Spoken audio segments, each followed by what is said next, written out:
Ça fait tourner la tête. Hein.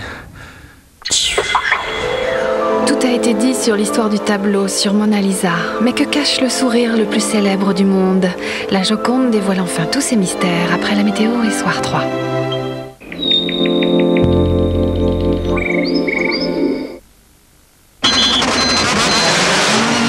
Gauche ferme 130 millions.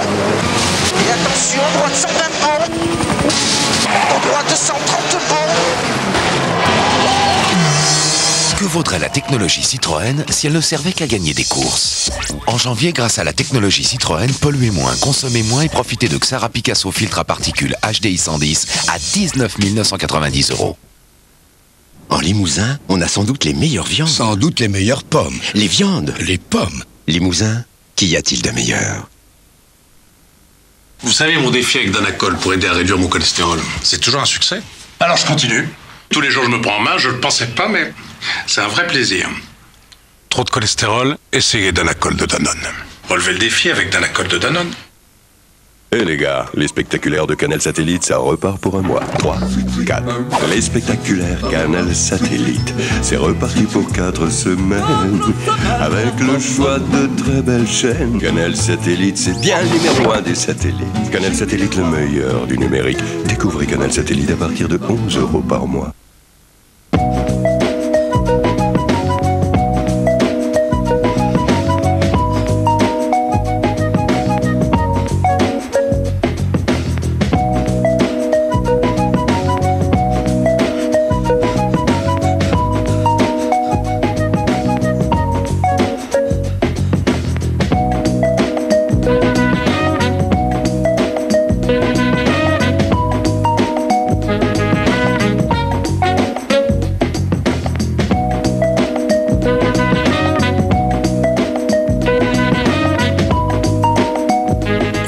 Se voir quand on se parle.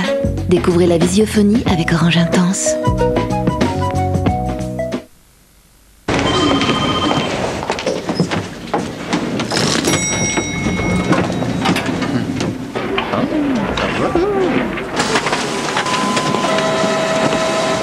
Ce n'est pas toujours facile de manger des légumes où on veut. Magis Feltes crée la soupe de légumes en stick. Des vitamines, des fibres et 0% de matière grasse. Homo sapiens, la suite de l'Odyssée de l'espèce. Homo sapiens en VHS, DVD, DVD édition spéciale et CD audio avec RTL. Un jour, sur un simple coup de fil, vous trouverez l'ordinateur idéal. Avec Dell, ce jour c'est aujourd'hui. Renseignez-vous et nous construirons un ordinateur rien que pour vous. Profitez dès maintenant d'économies incroyables avec les offres Dell de janvier et choisissez cet ordinateur Dell Dimension avec un processeur Intel Celeron pour seulement 449 €. Économisez 60 €. Rappelez-vous qu'on ne trouve les ordinateurs Dell que chez Dell. Renseignez-vous et appelez-nous ou consultez notre site. Salut, c'est Anne et je quitte la cigarette avec nicotine. Je m'aperçois qu'il y a les 3/4 des gens avec qui je suis ne fument pas en fait. Il y a très peu de gens qui fument. Je suis mieux avec les gens qui fument pas parce que déjà on n'en parle pas. Il y a beaucoup d'ex-fumeurs donc je me suis retrouvée, on fait un peu anciens combattants tous, chacun raconte comment il a arrêté de fumer. Les gens proches de moi qui se disent si Anne y arrive, moi je peux y arriver aussi alors. Je suis contente d'avoir le patch. Je quitte la cigarette avec nicotine, médicament réservé à l'adulte.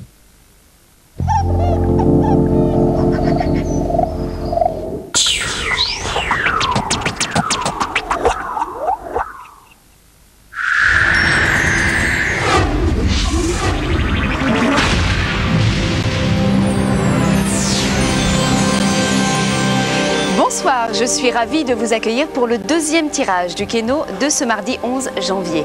Ce soir, le montant du jackpot est de 160 000 € et le numéro gagnant, le 0 47 47 41. Découvrons à présent les 20 numéros gagnants de ce deuxième tirage réalisé sous contrôle d'huissier. Je vous rappelle qu'avec le Keno, vous pouvez gagner jusqu'à 1 million € par tirage. Bonne chance à toutes et à tous. Découvrons à présent les 20 numéros gagnants. Le premier est le 57, 25, 65, le numéro 6, 11, 53, 63, le numéro 7, 26, le numéro 4, 70 10 47, le numéro 8 59 52 34 50 51 et pour finir le 62. Félicitations au joueur de Verfeil qui a remporté au premier tirage la somme de 10 000 € en cochant 8 numéros. Très bonne soirée et à demain.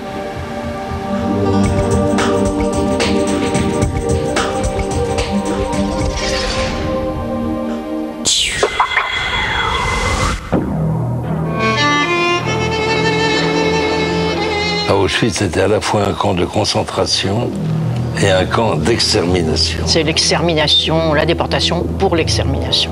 C'était une usine à tuer, c'était une usine à humilier, à déshumaniser. C'était un monde où les SS se prenaient pour des surhommes et nous traitaient, nous, comme des sous-hommes, comme des gens qui n'existaient pas. Et ça reste jusqu'au dernier jour. Le crime excède toutes les raisons qu'on peut en donner.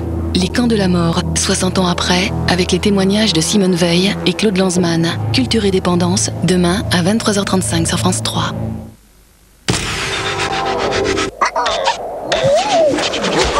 Pour tout savoir sur le temps, on peut compter sur France 3 avec Monsieur Bricolage.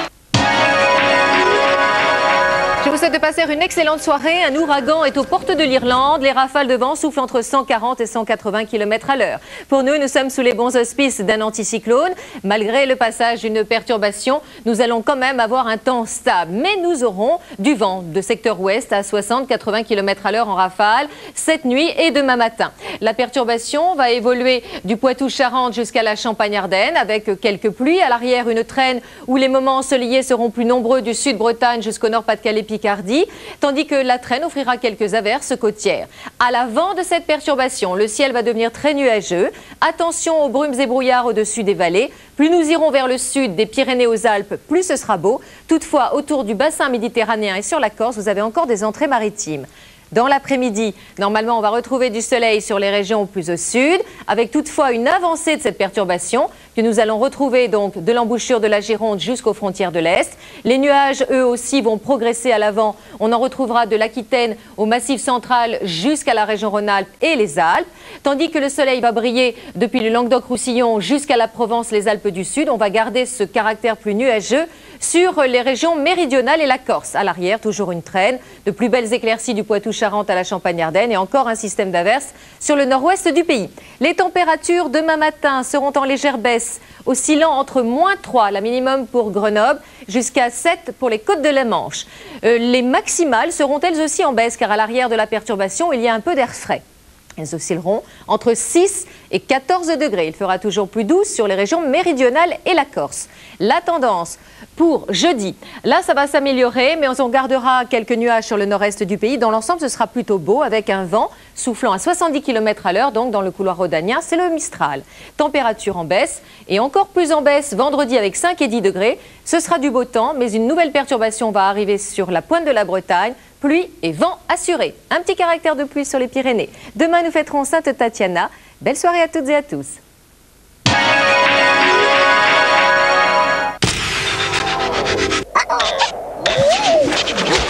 Pour tout savoir sur le temps, on peut compter sur France 3 avec Monsieur Bricolage.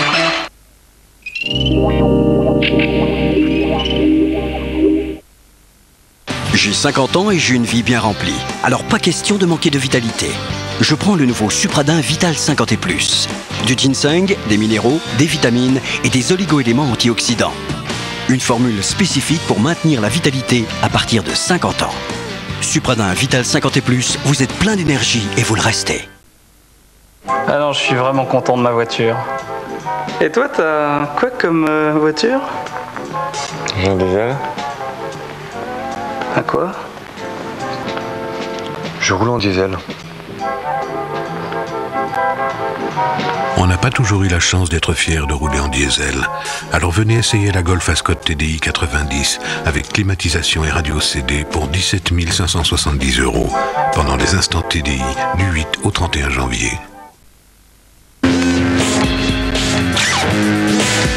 Brûlure d'estomac.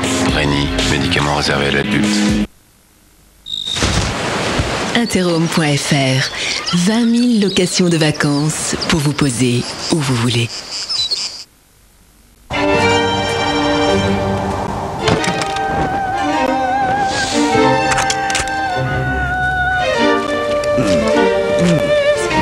Pourquoi laisser un problème de bouche s'installer?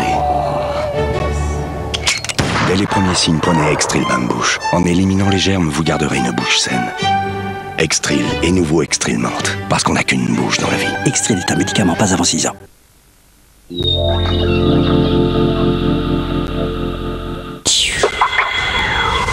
Je te demande de renvoyer Farida. Farida, pourquoi? Parce que tu couches avec elle. Tu es malade. L'amour est-il ou non indissociable de la fidélité? Marine avait dit. Je n'ai jamais vécu de double vie. J'ai jamais eu d'amant pendant que j'étais avec un mec. Daniel Auteuil. Je vis tout ce qui se présente. Je suis pour toutes les aventures. Pas question d'être dans la duplicité. Pierre Arditi. J'ai beaucoup fait ça dans ma jeunesse et je ne suis plus disponible pour ça. Un, c'est déjà beaucoup. 2 ou 3 en même temps, c'est compliqué. Daniel Evenou. Il n'y en a pas tant que ça pour qui on a un vrai désir. Mais quand il est là, je vois pas pourquoi on lui dirait non. Pour vous, fidélité égale rupture. Il n'y a pas de pardon. Quand c'est fini, on le dit, on s'en va. Le mensonge me rend malade. Leslie Bedos. Plus que l'infidélité même. Georges Filiou. Je pense à des fidélités successives. Un débat passionné et passionnant avec des invités exceptionnels. Vie privée, vie publique. Demain à 20h55 sur France 3.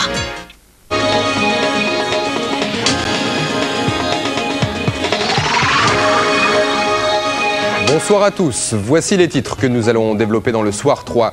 À Genève, l'ONU salue la mobilisation mondiale mais demande aux pays donateurs d'honorer leurs engagements. $1 milliard a déjà été débloqué.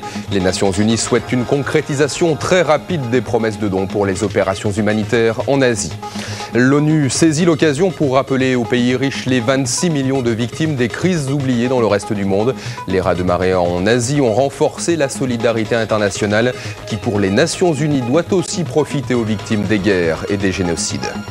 2 morts en 48 heures dans les dunes de Mauritanie. Le motard italien Fabrizio Meoni, double vainqueur du Dakar, a trouvé la mort lors de la 11e étape. Une chute mortelle après celle qui a coûté la vie hier à un motard espagnol. Tous deux avaient annoncé qu'ils disputaient leur dernier Dakar. Le dossier de ce soir 3 sera consacré aux agences de notation sociale, des organismes chargés d'évaluer les politiques sociales et environnementales des entreprises. De plus en plus de patrons s'y intéressent, car une bonne note, c'est une bonne image. Il faut passer aux actes rapidement, c'est ce que demandent les Nations Unies qui organisaient à Genève un sommet des pays donateurs en faveur de l'Asie. Près de $10 milliards d'aides publiques et privées ont déjà été promis aux pays touchés par les tsunamis du jamais vu dans l'histoire de l'ONU. Mais les généreuses annonces doivent maintenant se concrétiser. L'ONU a réclamé une accélération du versement de l'aide. Un appel apparemment entendu ce soir. $1 milliard sont effectivement débloqués. Magali Foresti. Les représentants de 70 pays donateurs se retrouvent à Genève, 5 jours après Jakarta où ils s'étaient montrés particulièrement généreux. Aujourd'hui, l'ONU les presse de concrétiser rapidement leurs promesses. Appel, entendu et satisfaction du coordinateur des opérations d'urgence, même si l'on est encore loin des 4 milliards d'aides publiques promises à Jakarta. Nous avons reçu un engagement concret de $717 millions sur les 977 millions que nous avons demandés. Cela représente 73% de notre appel. C'est la première fois que nous allons pouvoir dépenser une telle somme dans l'aide humanitaire, juste 2 semaines après une catastrophe. Le plus fidèle à sa parole, le Japon, qui va débourser $250 millions dans quelques jours, soit la moitié de la somme annoncée. L'Allemagne et les États-Unis débloquent 10% de la somme promise, $14 millions donnés par l'Australie qui en avait promis 60 fois plus à Jakarta. Des fonds qui seront désormais mieux contrôlés, assure l'ONU, avec la mise en place d'un nouveau système de surveillance pour lutter notamment contre la corruption. Nous allons avoir le meilleur système de suivi financier et d'investigation jamais mis en place afin de garantir que tout l'argent promis sera non seulement donné, mais attribué le mieux possible aux populations sinistrées. $3 milliards de dons publics et privés ont déjà été notifiés par les Nations Unies. Pour l'instant, seuls 300 millions ont été concrètement dépensés sur le terrain. Et sur le terrain, justement, la priorité de l'aide humanitaire reste l'acheminement d'eau, de vivres et la construction d'abris pour les sinistrés. Suivant les pays, les secours y parviennent plus ou moins rapidement. Au Sri Lanka, par exemple, les autorités affirment que l'aide d'urgence a été distribuée à toutes les régions dévastées. En revanche, en Indonésie, où plus de 100 000 personnes ont péri, seuls les moyens militaires aériens sont réellement efficaces. Pierre Didier. Depuis 48 heures, les bâtiments de l'US Navy croisent au large de la pointe de Sumatra. Les Chinooks, qui décollent de leur bord, longent les côtes dévastées et se posent dans des villages jusqu'alors totalement isolés. À peine posés, les appareils sont pris d'assaut. Dans le désordre, les hélicoptères qui peuvent transporter jusqu'à 7 tonnes de fret sont vidés en quelques minutes. Une distribution d'urgence effectuée au hasard. En revanche, l'aide durable est beaucoup plus compliquée à installer. Dans ce village, réduit par le raz-de-marée à quelques tentes, des vivres sont bien parvenus. Mais le problème de l'accès à l'eau potable semble encore insoluble.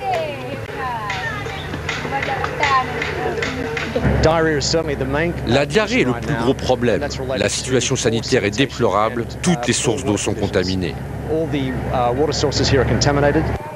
Pendant ce temps, à Banda Aceh, la capitale de la province, une équipe humanitaire allemande est bloquée avec ses équipements de purification de l'eau. Quelques tonnes de matériel et des hommes, pour l'heure inemployés, faute de moyens d'acheminement. On ne peut pas dire que l'on nous ait vraiment ouvert en grand les portes ici. Avec notre groupe, nous avons vécu pas mal d'expériences de ce type ailleurs. Et nous avons reçu un accueil plus chaleureux et plus de soutien des autorités qu'en Indonésie. Ce sont bien les militaires américains qui disposent des meilleurs moyens opérationnels. Hier, cet Overcraft a pu débarquer 50 tonnes de vivres à Malabo, ville martyre, alors qu'un seul convoi routier a pu rallier la ville aujourd'hui, après plusieurs jours passés sur des routes défoncées. Vendredi, l'aéronavale américaine sera rejointe par le porte-hélicoptère français Jeanne d'Arc. Et autre problème capital en plus de l'acheminement de l'aide, l'identification des victimes. En Thaïlande, où 3700 morts ne sont toujours pas identifiés, les dépouilles vont subir des prélèvements et des tests génétiques. Cette opération de très grande ampleur, pilotée par Interpol, pourrait durer 9 mois. Le temps pour les experts légistes de recouper toutes les informations. Les autorités thaïlandaises ont décidé d'exhumer des centaines de corps trop rapidement enterrés. Et dans le dénuement général provoqué par ces tsunamis cataclysmiques, les différences sociales, elles, restent intactes. Ainsi, en Inde, nul autre qu'un intouchable ne peut ramasser les corps des victimes. En Thaïlande, les gitans de la mer, tels qu'on les surnomme, des pêcheurs misérables, des marginaux auxquels le gouvernement thaïlandais n'apporte pas plus d'assistance aujourd'hui qu'hier. Le reportage sur place d'Huguet et d'Hervé Gutmann. Le jour ne va pas tarder à se lever sur le camp de Kukuk. Sous l'étoile, une centaine de familles. Elles ont dû quitter ces villages de pêcheurs qui jalonnent la côte ouest de la Thaïlande, là où le tsunami a été le plus meurtrier. La peau foncée, les cheveux drus, ces réfugiés ont des traits caractéristiques. Les Thaïlandais les surnomment avec mépris les gitans de la mer. Au fil du temps, ces peuplades, premiers habitants du pays, sont devenus des parias. La catastrophe les a précipités dans le dénuement le plus total. La famille Klatala et ses 5 enfants avaient pourtant réussi à mettre de côté une belle somme, 80 €, de quoi espérer s'acheter un jour un petit bateau. Notre famille pêchait avec un bateau, loué à un Thaïlandais, un petit bateau sans moteur. Il a été emporté par la vague. Nous n'avons plus de quoi pêcher, nous ne savons vraiment pas quand nous pourrons repartir en mer. Les 4 premiers jours, nous nous sommes cachés dans la montagne, mais nous n'avions rien à manger. Seulement un sac de riz pour plusieurs familles. Alors le gouvernement nous a proposé de venir ici et nous a donné de la nourriture. Quelques sacs de riz, à peine de quoi tenir 15 jours. Les gitans de la mer ne constituent pas une priorité pour le gouvernement. Symbole de ce désintérêt, cette jeune volontaire, la plupart du temps, elle doit gérer seule le camp de toile. Mais qu'importe, Nunpom s'est pris d'amitié pour ses déshérités. Leur principale activité, c'est la pêche. Et lorsque l'un d'entre eux réussit à prendre beaucoup de poissons, il garde ce qui lui est nécessaire et il redistribue le reste aux autres familles. Depuis ce matin, les réfugiés ne cessent de solliciter Nunpom. Le gouvernement a promis de l'argent, 100 € par famille endeuillée, 400 € pour se racheter un bateau. Une première lueur d'espoir, mais il pourrait bien se passer de longues semaines avant que la promesse ne devienne réalité. La catastrophe en Asie a démontré l'immense générosité dont est capable la communauté internationale. Mais aujourd'hui à Genève, l'ONU a appelé les pays riches à ne pas oublier non plus les autres drames de la planète. Près de 30 millions de personnes dans le monde ont besoin d'aide d'urgence, notamment en Afrique, où la maladie, les guerres et les génocides de la République démocratique du Congo au Darfour en passant par l'Angola font loin des caméras des milliers de victimes chaque jour. Hélène Drouet. Les raz-de-marée qui ont ravagé l'Asie du Sud-Est n'ont pas épargné l'Afrique. En Somalie, les vagues meurtrières ont entièrement rasé des villages de pêcheurs. Il y a près de 300 morts. 50 000 personnes attendent l'aide humanitaire. Une aide qui arrive petit à petit car la tâche est difficile. En Somalie, ce raz-de-marée n'est qu'une catastrophe de plus. Le quotidien là-bas est fait de guerres civiles, de famine et de sécheresse. Cet assistant du programme alimentaire mondial explique par exemple qu'il est difficile de différencier les gens touchés par le tsunami de ceux qui avaient déjà besoin d'aide avant la catastrophe. La situation de la Somalie est à l'image de l'Afrique, rongée par les fléaux. En Asie du Sud, par exemple, le drame des orphelins est sans commune mesure avec celui des enfants africains. En Afrique, il y a 12,5 millions d'orphelins à cause du sida. Dans mon travail, je vois cela tous les jours. Sur place, les organisations humanitaires manquent de moyens depuis des années. Elles craignent que la catastrophe en Asie du Sud-Est n'aggrave cette situation. En ce moment, nous avons certains programmes sur le continent africain qui n'ont pas assez de financement. Nous aimerions que la générosité et la compassion dont le monde a fait preuve envers l'Asie aillent aussi vers l'Afrique, mais j'ai peur que ce ne soit pas le cas. Le continent africain ne doit donc pas être le laissé-pour-compte de la solidarité mondiale. L'ONU rappelle aujourd'hui que sur les 14 crises humanitaires majeures qui frappent le monde, 12 concernent l'Afrique. Elle vient de décréter la résolution du conflit au Darfour, tâche prioritaire pour 2005. Évidemment, le phénomène n'est pas comparable au tsunami en Asie, mais vous allez le voir, la scène est impressionnante. À la suite de violentes intempéries qui ont touché ces derniers jours la Californie, un pan entier d'une colline s'est effondré, provoquant ce spectaculaire glissement de terrain. Au moins 4 personnes sont mortes, une dizaine sont portées disparues. Les opérations de secours ont permis de sauver de nombreux habitants surpris par la brusque montée des eaux, comme cet automobiliste miraculeusement rescapé. En Israël, Ariel Sharon a téléphoné à Mahmoud Abbas pour le féliciter de son élection à la présidence de l'autorité palestinienne. Le Premier ministre israélien a annoncé qu'il va bientôt rencontrer Mahmoud Abbas. Dans le même temps, les activistes palestiniens ont démontré, s'il en était besoin, qu'ils ne sont pas prêts à déposer les armes. Ils ont de nouveau tiré des roquettes et des obus de mortier contre des colonies juives implantées dans la bande de Gaza. Par ailleurs, un activiste des brigades des martyrs d'Al-Aqsa a été tué par l'armée israélienne dans le nord de la Cisjordanie. Et à moins de 3 semaines maintenant des élections en Irak, les violences ont fait aujourd'hui une vingtaine de morts. À Tikrit, l'ancien bastion de Saddam Hussein, l'explosion d'une voiture piégée a tué 7 policiers devant le commissariat principal. Un attentat revendiqué par le groupe du Jordanien Al-Zarqawi. 8 personnes ont également péri dans l'attaque d'un minibus au sud de Bagdad. Par ailleurs, une semaine après leur disparition, on est toujours sans nouvelles de notre consoeur de Libération, Florence Obnas, et de son traducteur irakien, Hussein Hanoun Al-Saadi. Union sacrée pour défendre les 35 heures. 4 syndicats, la CGT, la CFDT, FO et la CFTC mettent de côté leurs divergences pour appeler à une grande manifestation le 5 février prochain contre le projet du gouvernement d'assouplir la loi sur la réduction du temps de travail. Une proposition de loi qui permettrait aux salariés une nouvelle utilisation de leur compte épargne-temps et aux cadres de racheter leur jour de RTT. Le syndicat de cadres, justement, CFE-CGC, annonce qu'il ne participera pas à cette intersyndicale. Les infirmières scolaires sont en colère, elles l'ont dit dans les rues de Paris aujourd'hui, dénonçant un manque de moyens et de reconnaissance. Leur rôle est pourtant capital dans les collèges et les lycées. Elles y traitent les bobos au corps et au moral sans avoir toujours le temps nécessaire à consacrer aux mots bien spécifiques des ados. Brigitte Briffaut. François Fillon leur avait promis 1500 postes supplémentaires. C'est ce que les infirmières scolaires venues de toute la France ont voulu rappeler en manifestant cet après-midi jusqu'au ministère de l'Éducation nationale. Des conditions de travail parfois difficiles. Anne, par exemple, en charge 17 établissements et peut faire jusqu'à 50 km par jour pour se déplacer. Il nous manque du temps parce qu'on doit être à plein d'endroits différents et alors que la demande est très importante et c'est assez frustrant de ne pas pouvoir répondre à la demande. Donc voilà, ça c'est une grosse contrainte. 3 ans et demi d'études après le bac pour un salaire de 1100 à 1900 euros net par mois. Les infirmières scolaires se plaignent d'un manque de reconnaissance et réclament des hausses de salaire.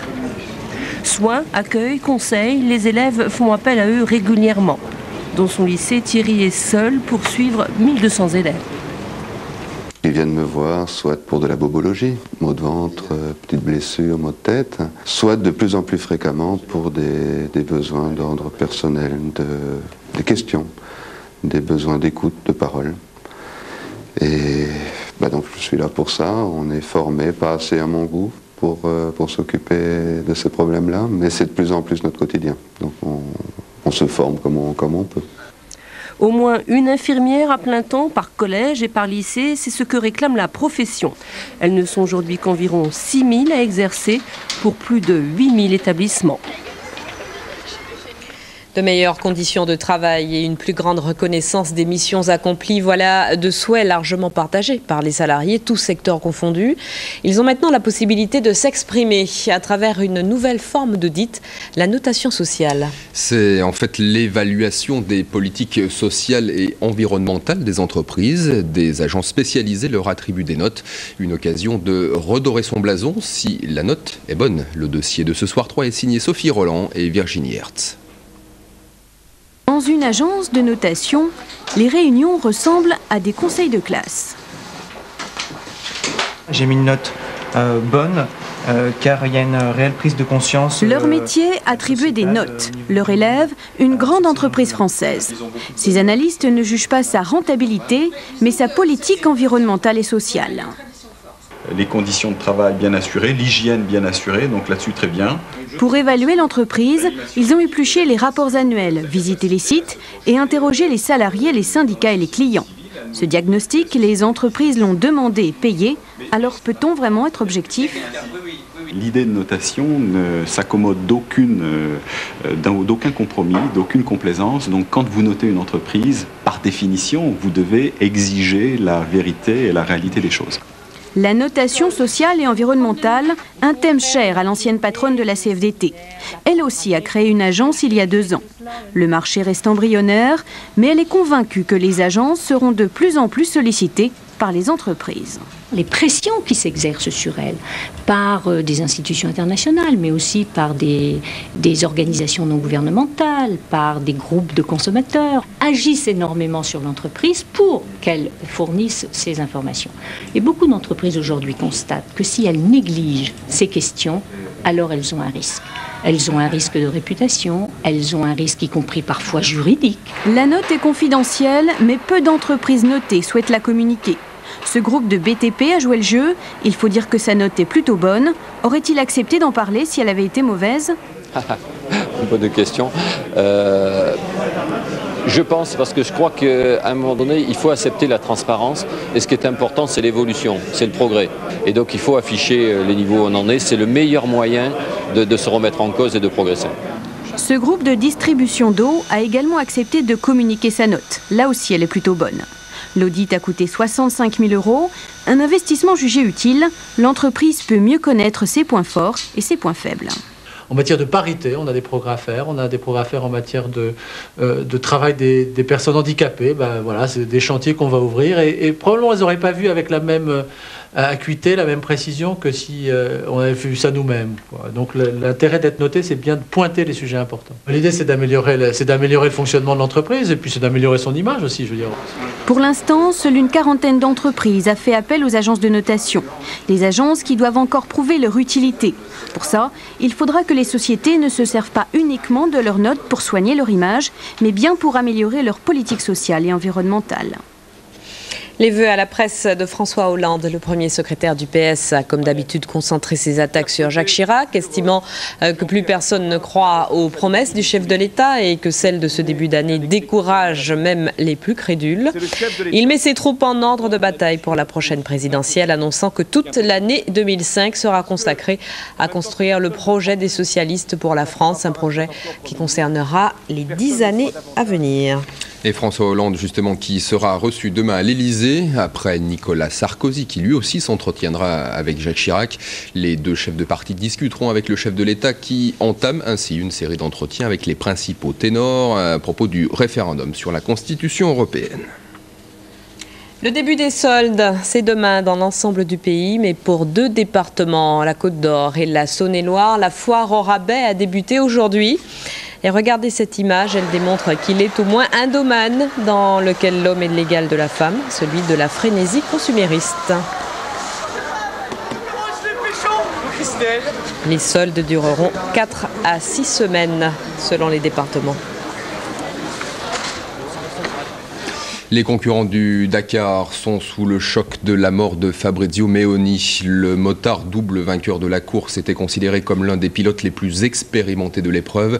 Sa disparition au lendemain de celle de l'Espagnol José Manuel Pérez met tristement en lumière la vulnérabilité des motards lancés à plus de 180 km/h dans les dunes.